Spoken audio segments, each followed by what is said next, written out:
Israel ಹಾಗೂ Iran ನಡುವೆ ಯುದ್ಧದ ವಾತಾವರಣ ಸೃಷ್ಟಿಯಾಗಿದೆ. ಇನ್ಫ್ಯಾಕ್ಟ್ ಯುದ್ಧ ಕೂಡ ನಡೀತಾ ಇದೆ. ಈ ಸಂದರ್ಭದಲ್ಲಿ ದುಬೈನಲ್ಲಿ ಸಿಲುಕಿಕೊಂಡಿರುವಂತಹ ಕನ್ನಡಿಗರು ಸಂಕಷ್ಟದಲ್ಲಿದ್ದರು. ಈಗ ವಿಮಾನ ಹಾರಾಟ ಆರಂಭ ಆಗಿದೆ. ದುಬೈನಲ್ಲಿದ್ದಂತಹ ಕನ್ನಡಿಗರು ಒಬ್ಬೊಬ್ಬರಾಗಿಯೇ ತಾಯ್ನಾಡನ್ನು ಸೇರಿಕೊಳ್ತಾ ಇದ್ದಾರೆ. ಎಮಿರೇಟ್ಸ್ನ ನೇರ ವಿಮಾನದ ಮೂಲಕ ಬೆಂಗಳೂರು ಅಂತಾರಾಷ್ಟ್ರೀಯ ವಿಮಾನ ನಿಲ್ದಾಣಕ್ಕೆ ಬಂದಿಳಿದಿದ್ದಾರೆ. ದುಬೈನಲ್ಲಿ ಎದುರಾದ ಆತಂಕದ ಬಗ್ಗೆ ಪಬ್ಲಿಕ್ ಟಿವಿ ಜೊತೆ ಮಾತನಾಡಿದ್ದಾರೆ. ದುಬೈನಲ್ಲಿ ಎಂಜಿನಿಯರಿಂಗ್ ವ್ಯಾಸಂಗ ಮಾಡ್ತಿದ್ದ ಅಕ್ಷರ ಎಂಬ ವಿದ್ಯಾರ್ಥಿ ಈ ಬೆಂಗಳೂರಿಗೆ ವಾಪಸ್ಸಾಗಿದ್ದು ಯುದ್ಧದ ಭೀಕರತೆಯ ಬಗ್ಗೆ ಬಿಚ್ಚಿಟ್ಟಿದ್ದಾರೆ. ಇತ್ತ ಮಗಳನ್ನು ಬರಮಾಡಿಕೊಂಡಂತಹ ತಂದೆ ಸಂತಸವನ್ನು ಹಂಚಿಕೊಂಡಿದ್ದಾರೆ. ಇನ್ನು ಇದೇ ವೇಳೆ ದುಬೈನಲ್ಲಿ ಯುದ್ಧದ ವಾತಾವರಣದ ಹಿನ್ನೆಲೆಯಲ್ಲಿ ದುಬೈ ನಿವಾಸಿಗಳಾದ ಮೀರಾ ಸಂಜಯ್ ದಂಪತಿಗಳು ಪುಟ್ಪರ್ತಿ ಸತ್ಯಸಾಯಿ ಬಾಬಾ ದರ್ಶನಕ್ಕೆ ಅಂಥೇಳಿ ಬಂದಿರೋದಾಗಿ ಹೇಳಿದರು. ಮತ್ತೊಂದು ಕಡೆ ದುಬೈ ಪ್ರವಾಸಕ್ಕೆ ತೆರಳಿದಂತಹ ಬೆಳಗಾವಿಯ ಗೋಕಾಕ್ ನಿವಾಸಿಗಳಾದ ಶಿವಮೂರ್ತಿ ಮುಗಿ ಹಾಗೂ ಸರೋಜಾ ಮುಗಿ ದಂಪತಿಯು ಸಹ ಯುದ್ಧದ ಭೀಕರತೆಯನ್ನು ಅವರು ಅನುಭವಿಸಿದಂತಹ ಆ ಪರಿಸ್ಥಿತಿಯನ್ನು ಬ್ರೀಫ್ ಮಾಡಿದ್ದಾರೆ. ಬನ್ನಿ ನೋಡ್ಕೊಂಡು ಬರೋಣ. ಜಾಸ್ತಿ ತೊಂದರೆ ಏನಾಗಿರಲಿಲ್ಲ. ಅಲ್ಲಿ ಸ್ವಲ್ಪ ಮಿಸೈಲ್ಸ್ ಇಂಟರ್ಸೆಪ್ಟ್ ಆಗುವಾಗ ಟೆಸ್ಟ್ ಅಲರ್ಟ್ಸ್ ಅಂತ ಕಳಿಸ್ತಿದ್ರು ಮೊಬೈಲ್ಗೆ ಗವರ್ಮೆಂಟ್.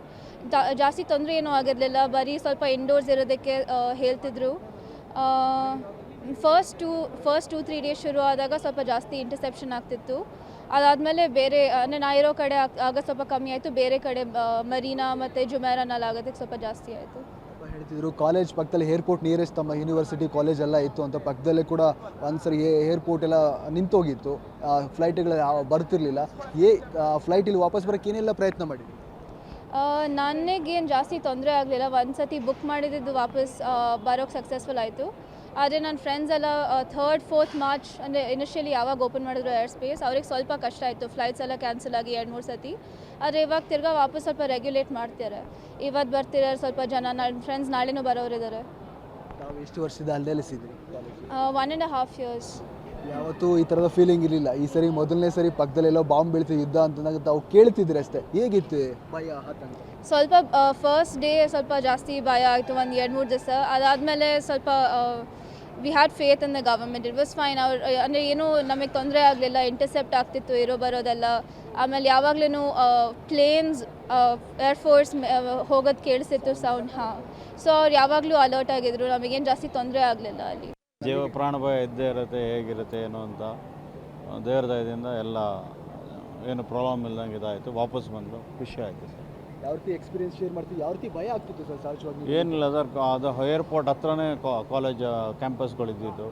ಸೊ ಮಿಸೈಲ್ಗಳೆಲ್ಲ ಯಾವಾಗ ಅವ್ರು ಇದನ್ನು ಮಾಡೋರು, ಆ ಡೆಬ್ರೀಸ್ ಎಲ್ಲ ಅಕ್ಕಪಕ್ಕ ಎಲ್ಲ ಬೀಳೋದು. ಏರ್ಪೋರ್ಟಿಗೆ ಬೇರೆ ಡ್ರೋನ್ ಅಟ್ಯಾಕ್ ಆಗಿತ್ತು. ಸೊ ಅದೆಲ್ಲ ನೋಡಿದಾಗ ಸ್ವಲ್ಪ ಭಯ ಅನಿಸೋದು. ಆಲ್ಮೋಸ್ಟ್ ಅರೌಂಡ್ 2 nights ಅವ್ರು ನಿದ್ದೆ ಮಾಡಿಲ್ಲ. ಯಾವ ಹುಡುಗರು ನಿದ್ದೆ ಮಾಡಿಲ್ಲ ಅಲ್ಲಿ ಏನಾಗುತ್ತೆ ಅಂತ. ಲಕ್ಕಿಲಿ ವಿ ಗಾಟ್ ಫ್ಲೈಟ್ ಅರೇಂಜ್ಮೆಂಟ್ಸ್ ಚೆನ್ನಾಗಾಯಿತು, ವಾಪಸ್ ಸಿಕ್ತು ಬಂದು. So we are happy for. Saturday was very scary, but afterwards it became relaxed and everything was. Dubai government was very supportive. That's why we could fly here, and we're happy that we're in India now and we're safe, and we're praying everyone else for their safety and for their well-being as well. When did you go there, madam, Dubai? To be honest, we lived in Dubai. Yeah, so instead of going to anywhere else, we thought India will be the safest place to come back. Why did you come here? There is a tour or anything? What? No, we're going to Putparthi, the Satya Sai Baba's ashram. So we thought during this time it's best to go to, a peaceful place where we can go and pray and, go like for a pilgrimage. 3 ದೇಶಗಳ ನಡುವೆ ಶುರುವಾಗಿರುವಂತಹ ಯುದ್ಧ ಈಗ ಮತ್ತೊಂದು ಹಂತವನ್ನು ತಲುಪಿದೆ. ಈ ಸಂದರ್ಭದಲ್ಲಿ ಕನ್ನಡಿಗರು ಅಲ್ಲಿ ಸಿಲುಕಿಕೊಂಡವರು ಒಬ್ಬೊಬ್ಬರಾಗಿಯೇ ವಾಪಸ್ ಆಗ್ತಾ ಇರುವಂಥದ್ದು. ಬಂದವರೆಲ್ಲ ಹೇಳ್ತಾ ಇರುವಂಥದ್ದು ಭಾರತಕ್ಕೆ ಬರ್ತಾ ಇದ್ದ ಹಾಗೆ ನೆಮ್ಮದಿ, ಖುಷಿ ಆಗ್ತಾ ಇದೆ ಅಂಥೇಳಿ.